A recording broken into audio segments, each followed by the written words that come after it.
All right, so a quick video for you guys today. If you've been greeted by that weird alert on your Apple Watch asking you to re-verify your Apple ID, we struggle to actually find a clear and concise way to do just that. So if you've received that same error message, I want to use this video to show you really quick today exactly what you need to do in order to fix that issue. It's super easy, but you're not going to be able to do it on the watch, much easier on your iPhone.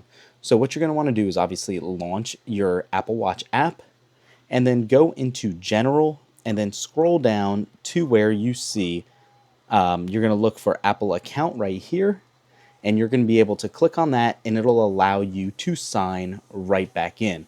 This is the easiest way to do it. It took about 5 seconds to do. It re-verified everything and we were back up and running. For some reason, I'm not sure if it's a glitch in watchOS 26, but I have seen reports back from years ago where this was still a known issue.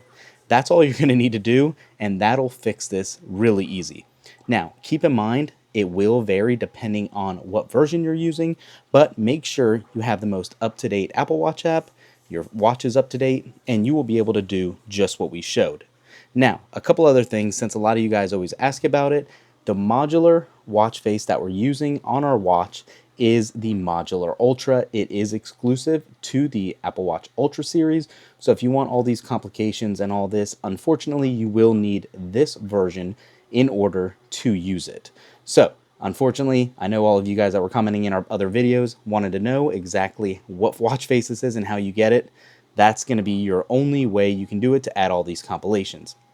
Now, while we're talking about watchOS 26 also, as you just saw, we have had a couple issues with this build where our apps kept crashing here from our widgets. Actually, you saw it crash once, it just worked the second time, and there it crashed again, and now it'll probably work. Very weird and inconsistent. Let's see if it happens now. Yep, there you go. Kind of interesting to see what's going on with that, but not a big deal. If you're thinking about getting watchOS betas on your watch, keep in mind battery life has been okay, but it is draining a little bit faster than normal. I do also want to show you though, my battery health on here is not 100% because of these betas anymore. On your Apple Watch, if you scroll down to battery and then click on battery health, you can see on our Apple Watch Ultra 2, which is crazy to think it's almost 2 years old at this point, and scroll down, we only have 92% max capacity. A lot of this is going to be due to the beta draining battery life and really degrading battery a little quicker from the watch getting hotter to just not being as efficient as it has been.